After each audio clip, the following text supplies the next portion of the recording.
pour toi, où que tu sois, paix et lumière dans ton cœur. L'histoire de Vassilissa la Belle, conte recueilli et publié au XIXe siècle par Alexandre Afanassiev, souvent surnommé le Grimm russe.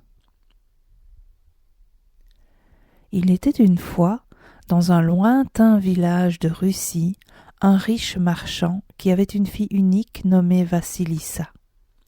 Il voyageait beaucoup pour acheter et vendre des choses. Il allait de village en village avec son chariot. Il apportait ce que les gens ne pouvaient pas faire eux-mêmes, de beaux tissus, des jouets en bois, des boutons, des épices ou des outils. Quand il arrivait dans un village, tout le monde était content, car il apportait des objets rares et utiles. Comme les routes étaient longues, le marchand partait parfois plusieurs semaines. La mère de Vassilissa restait à la maison pour s'occuper de tout. Elle préparait les repas, gardait la maison propre, lavait les vêtements et veillait sur Vassilissa pour qu'elle grandisse bien. Lorsque la mère de l'enfant tomba malade et comprit qu'elle allait mourir, elle appela sa fille auprès d'elle. Elle lui donna une petite poupée de chiffon et lui dit « Écoute-moi, ma douce enfant, garde cette poupée précieusement. Si un malheur t'arrive, donne-lui à manger, et elle te conseillera. C'est tout ce que je peux te laisser. » Puis la mère mourut. Vassilissa pleura longtemps, mais elle suivit le conseil de sa mère et prit grand soin de la poupée. Les années passèrent. Son père, souvent en voyage, se remaria avec une femme orgueilleuse et cruelle, mère de 2 filles tout aussi méchantes qu'elle. La vie de Vassilissa devint alors un véritable calvaire. On la forçait à travailler du matin au soir, balayer, coudre, laver, allumer le feu, mais la jeune fille ne se plaignait jamais. Chaque soir, elle donnait un peu de pain à sa poupée et disait « Petite poupée, mange, je t'en prie, et aide-moi à supporter mes peines. » Et la poupée s'animait, mangeait, puis faisait en secret tout le travail de Vassilissa.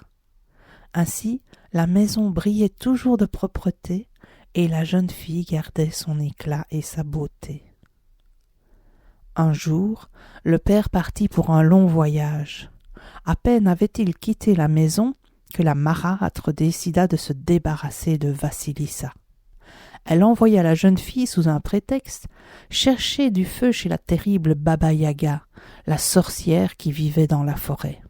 « Va lui demander une braise pour rallumer notre feu, et ne reviens pas sans lumière, sinon je te chasserai. » Vassilissa eut peur, mais elle prit sa poupée dans sa poche et se mit en route. En approchant du bois, la forêt s'épaissit, les arbres semblaient murmurer.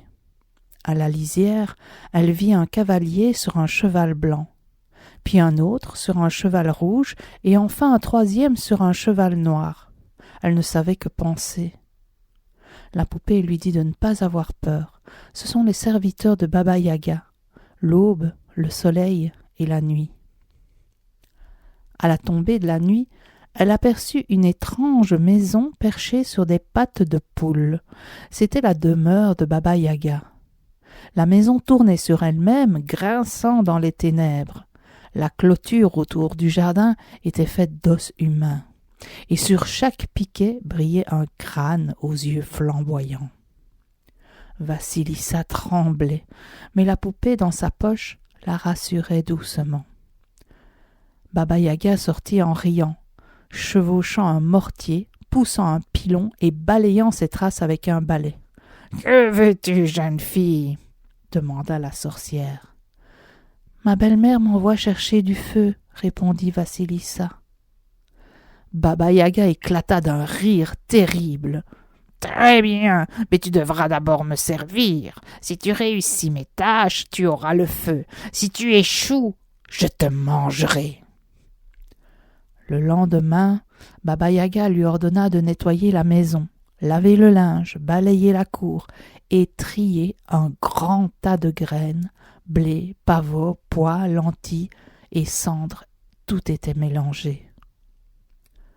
Vassilissa se mit à pleurer, mais sa poupée lui dit « Ne crains rien, dors, je ferai tout à ta place. » Et en effet, au matin, tout était propre et rangé.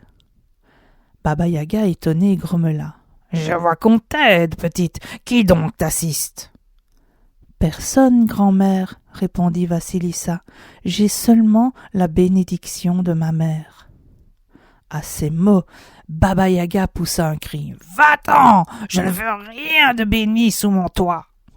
Mais avant de la laisser partir, elle prit un crâne aux yeux de feu et le planta sur un bâton. « Prends ce feu pour ta maison, c'est tout ce que tu mérites. » Vassilissa remercia, prit le crâne et rentra chez elle. Quand elle entra, les yeux flamboyants du crâne illuminèrent la pièce. Sa belle-mère et ses 2 filles voulurent se cacher, mais le feu magique se tourna vers elles et les brûla toutes 3 en cendres. Vassilissa enterra ensuite le crâne dans le jardin, pria pour leur âme et s'enfuit. Elle se retrouva au cœur de la ville, où elle rencontra une vieille femme bienveillante qui l'accueillit chez elle et lui proposa d'être sa servante. Cette femme possédait une boutique de vêtements très connue et réputée. Vassilissa, de ses doigts habiles, découpait de magnifiques tissus soyeux, et grâce à sa poupée, elle filait une toile extraordinairement fine. La vieille femme lui fit confectionner une chemise qu'elle présenta au tsar. Celui-ci voulut rencontrer la jeune fille capable d'un tel travail. Il fit venir la jeune fille au palais et s'émerveilla devant sa beauté et de sa bonté. Il tomba amoureux d'elle au premier regard et l'épousa. Vassilissa la Belle devint reine de toute la Russie et jamais elle n'oublia la petite poupée, fidèle amie à qui elle devait son bonheur. La poupée resta toujours auprès de Vassilissa, mais elle n'eut plus jamais besoin de l'utiliser. Cette histoire nous apprend que la gentillesse, le courage et la patience finissent par triompher de la méchanceté. Vassilissa ne répond jamais à la cruauté par la violence. Elle avance avec douceur, prudence et constance. Grâce à son cœur pur, à la bénédiction de sa mère et à sa capacité à demander de l'aide, elle surmonte les épreuves les plus difficiles.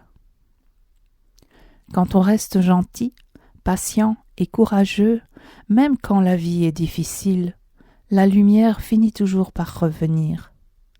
Parfois, à l'école ou à la maison, on peut se sentir triste ou découragé.